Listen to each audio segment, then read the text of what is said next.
जय शिवराय.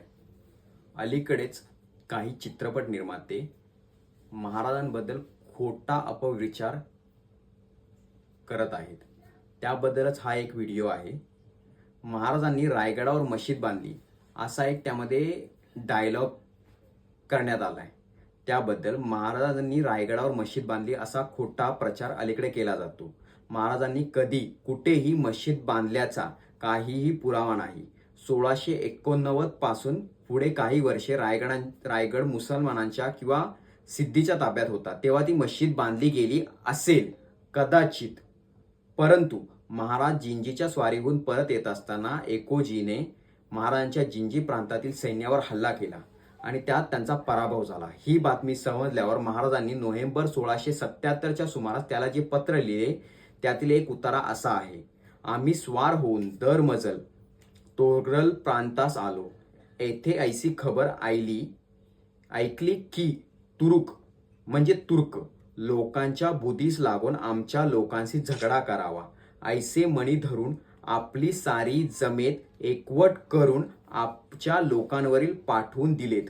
तुमचे लोक पराजय पावले. हे ऐकून बहुत नवल वाटले की कैलासवासी महाराज त्यांचे तुम्ही पुत्र बहुत थोर लोक ऐसे असून काही विचार करीत नाही, धर्माधर्म विचारित नाही. ऐसे असता कष्टी व्हाल. याचे नवल काय? तुम्ही म्हणाल की काय विचारे करावा, तरी ऐसा विचार करावा होता की अर्धा वाटता मागता तो त्यांचा त्याला द्यावा आणि आपण सुखे व्हावे. ऐसा विचार करावा होता. दुसरा विचार करावा की श्री महादेवी देवाची व तुळजा भवानीची कृपा त्यावेळी पूर्ण झाली. दृष्ट तुरुकाला ते म्हणजे शिवाजी महाराज मारितात. आपल्या सैन्यातही तुरुक लोकच असता. जय कैसा हो. तुरुक लोक कैसे वाचे पाहतात हा विचार करावा होता. युद्धाचा प्रसंग पाडावा नव्हता. संपूर्ण संदर्भात विचारात घेतला की दृष्ट तुरुंगाला ते मारितात. या वाक्यातील दृष्ट हे विशेषण सर्व तुर्कांना अनुलक्षून वापरले आहे. काही मोजक्या तुर्कांना अनुलक्षून नाही हे ध्यानात येते. त्यावरून महाराजांचे युद्ध कोणाविरुद्ध होते आणि हे देखील समजते. कधी कधी त्यांना स्वकीयांशी युद्ध करण्याची वेळ आली, पण ती नाईलाज म्हणून.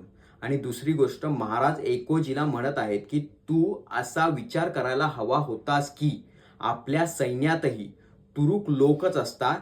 जय कैसा होतो.